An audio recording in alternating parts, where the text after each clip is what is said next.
নমস্কার, আমি শুভ্রকান্তি চ্যাটার্জি। আমার ইউটিউব চ্যানেল সেলেস্টিয়াল ইনবক্সে প্রথমেই আপনাদের সকলকে স্বাগত জানাচ্ছি। বর্তমান গ্রহগত অবস্থানের ভিত্তিতে আমাদের রাশিচক্রের একাদশতম রাশি অর্থাৎ কুম্ভ রাশির জাতক জাতিকাদের এই এপ্রিল মাস কেমন যেতে পারে, আজকে আমি সেই বিষয়ে কিছু কথা বলবো। প্রথমেই যেটা বলবো যে এই এপ্রিল মাসে আমাদের রাশিচক্রে কুম্ভ রাশির সাপেক্ষে কোন কোন গ্রহ কোথায় কোথায় অবস্থান করবে। প্রথমেই বলি যে এই মুহূর্তে কুম্ভ রাশিতেই অবস্থান করছে মঙ্গল এবং শনি, এবং আগামী 23শে এপ্রিল মঙ্গল কুম্ভ রাশি থেকে চলে যাবে মীন রাশির ঘরে। অর্থাৎ আগামী 23শে এপ্রিল মঙ্গল চলে যাবে কুম্ভ রাশির সাপেক্ষে দ্বিতীয়। এই দ্বিতীয় অর্থাৎ মীন রাশির ঘরেই এই মুহূর্তে অবস্থান করছে রবি, শুক্র এবং রাহু। এবং আগামী 14ই এপ্রিল রবি চলে আসবে মীন রাশি থেকে মেষ রাশির ঘরে। এবং ঠিক একইভাবে আগামী 25শে এপ্রিল শুক্র চলে আসবে মীন থেকে মেষ রাশির ঘরে। অর্থাৎ রবি এবং শুক্র ওই কুম্ভ রাশির সাপেক্ষে দ্বিতীয় থেকে চলে আসবে তৃতীয়। এই তৃতীয় অর্থাৎ মেষ রাশির ঘরে এই মুহূর্তে বৃহস্পতি এবং বুধ একত্রে অবস্থান করছে। এবং আগামী 9ই এপ্রিল বুধ বক্রী হয়ে চলে আসবে মেষ থেকে মীন রাশির ঘরে। অর্থাৎ কুম্ভ রাশির সাপেক্ষে বুধ চলে আসবে তৃতীয় থেকে দ্বিতীয়। এবং কুম্ভ রাশির সাপেক্ষে অষ্টমে অর্থাৎ কন্যা রাশির ঘরে এই মুহূর্তে কেতু অবস্থান করছে। প্রথমেই বলি যে আগামী 23শে এপ্রিল অবধি মঙ্গল এবং শনি কিন্তু একত্রে কুম্ভ রাশির ওপরেই অবস্থান করছে। এবং যেহেতু মঙ্গল এবং শনি দুজনে কিন্তু পারস্পরিক একটা শত্রু গ্রহ পরস্পরের, সেই কারণে যাদের কুম্ভ রাশি তাদের ক্ষেত্রে কিন্তু শারীরিক দিক থেকে এই এপ্রিল মাসে বেশ কিছু সমস্যা এই এপ্রিল মাসে কিন্তু আসতে পারে। বিশেষ করে ব্লাড রিলেটেড কোনো ধরনের সমস্যা বা রক্ত সংক্রান্ত কোনো সমস্যার সম্ভাবনা কিন্তু এই এপ্রিল মাসে কুম্ভ রাশির জাতক জাতিকাদের ক্ষেত্রে থাকবে। বিশেষ করে কুম্ভ রাশির জাতক জাতিকাদের মধ্যে যাদের হাই ব্লাড প্রেশার রয়েছে তাদের ক্ষেত্রে কিন্তু এই এপ্রিল মাসটা যথেষ্ট পরিমাণে সতর্ক থাকতে হবে। এবং এর পাশাপাশি যেহেতু মঙ্গল এবং শনি যেহেতু একত্রে কুম্ভ রাশিতেই অবস্থান করছে, সেই কারণে কুম্ভ রাশির জাতক জাতিকাদের আগামী 23শে এপ্রিল অবধি মানসিক দিক থেকেও কিন্তু একটা টানাপোড়েন বা মানসিক চাপ, দুশ্চিন্তা এই বিষয়গুলো বৃদ্ধি পাওয়ারও কিন্তু একটা সম্ভাবনা এই 23শে এপ্রিল অবধি থাকবে। কুম্ভ রাশির জাতক জাতিকাদের ক্ষেত্রে দ্বিতীয় ভাব অর্থাৎ আয়ভাবে নবমপতি এবং চতুর্থপতি শুক্র কিন্তু অবস্থান করছে। এবং শুক্র হচ্ছে কুম্ভ রাশি বা কুম্ভ লগ্নের সাপেক্ষে একটি রাজযোগকারী গ্রহ। এবং সেই শুক্র অবস্থান করছে কুম্ভ রাশির সাপেক্ষে আয়ভাবে অর্থাৎ দ্বিতীয়ভাবে। এবং এই দ্বিতীয় ভাব অর্থাৎ মীন রাশিতে যে শুক্র অবস্থান করছে সেই শুক্র কিন্তু তুঙ্গস্থ হয়ে অবস্থান করছে। সেই কারণে কুম্ভ রাশির জাতক জাতিকাদের তাদের আর্থিক দিক থেকে বা তাদের অর্থ আয়ের দিক থেকে এই এপ্রিল মাসটা কিন্তু একটা অত্যন্ত ভালো সময়।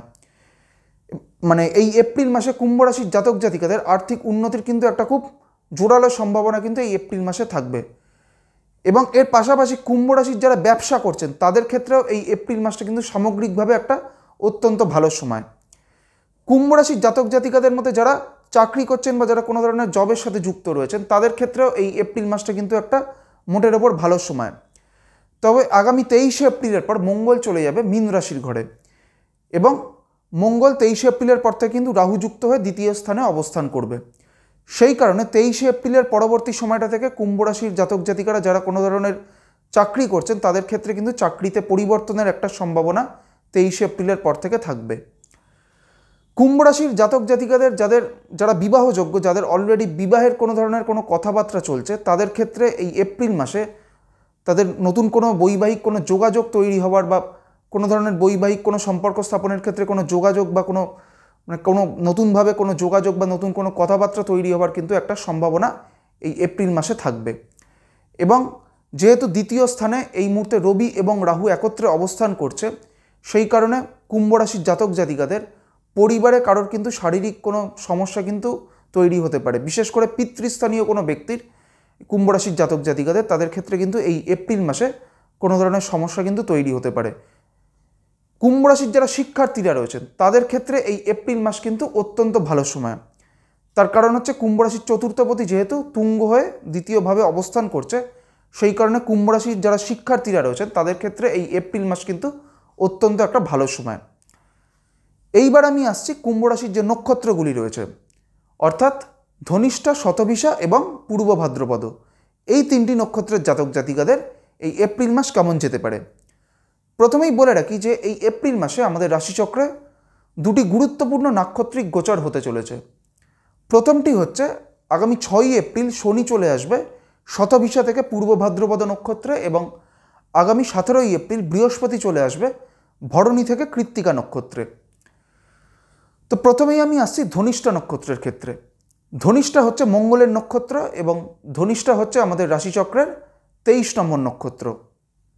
ধনিষ্ঠা নক্ষত্রের শেষ দুটি চরণ রয়েছে কিন্তু কুম্ভ রাশির ঘরে। আগামী 6ই এপ্রিল শনি চলে আসবে কিন্তু ধনিষ্ঠা নক্ষত্রের সাপেক্ষে বিপদ নক্ষত্রে। সেই কারণে ধনিষ্ঠা নক্ষত্রের জাতক জাতিকাদের ক্ষেত্রে এই এপ্রিল মাসটা কিন্তু খুব একটা ভালো সময় নয়। বিশেষ করে ধনিষ্ঠা নক্ষত্রের জাতক জাতিকাদের তাদের পারিবারিক দিক থেকে এই এপ্রিল মাসটা কিন্তু খুব একটা অনুকূল সময় নয় এবং এর পাশাপাশি ধনিষ্ঠা নক্ষত্রের জাতক জাতিকাদের শারীরিক দিক থেকেও এই এপ্রিল মাসটা কিন্তু তাদের শারীরিক দিক থেকে বেশ কিছু সমস্যা তৈরি হওয়ার একটা সম্ভাবনা কিন্তু এপ্রিল মাসে থাকবে। ধনিষ্ঠার পর হচ্ছে শতভিসা নক্ষত্র। শতভিসা হচ্ছে রাহুর নক্ষত্র এবং শতভিসা হচ্ছে আমাদের রাশিচক্রের 24 নম্বর নক্ষত্র। শতভিসা নক্ষত্রের ক্ষেত্রে বলবো যে আগামী 6ই এপ্রিল শনি চলে আসবে শতভিসা থেকে পূর্ব ভাদ্রপদ নক্ষত্রে। এই পূর্ব ভাদ্রপদ নক্ষত্র হচ্ছে নবতারা চক্রের শতভিসার সাপেক্ষে সম্পদ নক্ষত্র। সেই কারণে শতভিসা নক্ষত্রের জাতক জাতিকাদের ক্ষেত্রে কিন্তু আর্থিক দিক থেকে বা তাদের কেরিয়ারের দিক থেকে এই এপ্রিল মাসটা কিন্তু সামগ্রিকভাবে একটা ভালো সময়। শতভিসার পর হচ্ছে পূর্ব ভাদ্রপদ নক্ষত্র। পূর্ব ভাদ্রপদ হচ্ছে বৃহস্পতির নক্ষত্র এবং পূর্ব ভাদ্রপদ হচ্ছে আমাদের রাশিচক্রের 25 নম্বর নক্ষত্র। আগামী 6ই এপ্রিলের পর শনি প্রবেশ করতে চলেছে কিন্তু পূর্ব ভাদ্রপদ নক্ষত্রে। সেই কারণে প্রাথমিকভাবে পূর্ব ভাদ্রপদ নক্ষত্রের জাতক জাতিকাদের ক্ষেত্রে কিন্তু তাদের যে কোনো কাজে কিন্তু বেশ কিছু ডিলে হবার বা সেই কাজে প্রচুর পরিমাণে কিন্তু বাধা বিপত্তি ফেস করার কিন্তু একটা সম্ভাবনা থাকবে। এবং এর পাশাপাশি যেহেতু পূর্ব ভাদ্রপদ নক্ষত্রের সাপেক্ষে রাহু অবস্থান করছে বিপদ নক্ষত্রে, সেই কারণে পূর্ব ভাদ্রপদ নক্ষত্রের জাতক জাতিকাদের ক্ষেত্রে কিন্তু এই এপ্রিল মাসটা খুব একটা ভালো যাবে না এবং পূর্ব ভাদ্রপদ নক্ষত্রের জাতক জাতিকাদের ক্ষেত্রেও এই এপ্রিল মাসটা কিন্তু তাদের শারীরিক দিক থেকেও যথেষ্ট পরিমাণে সচেতন থাকতে হবে।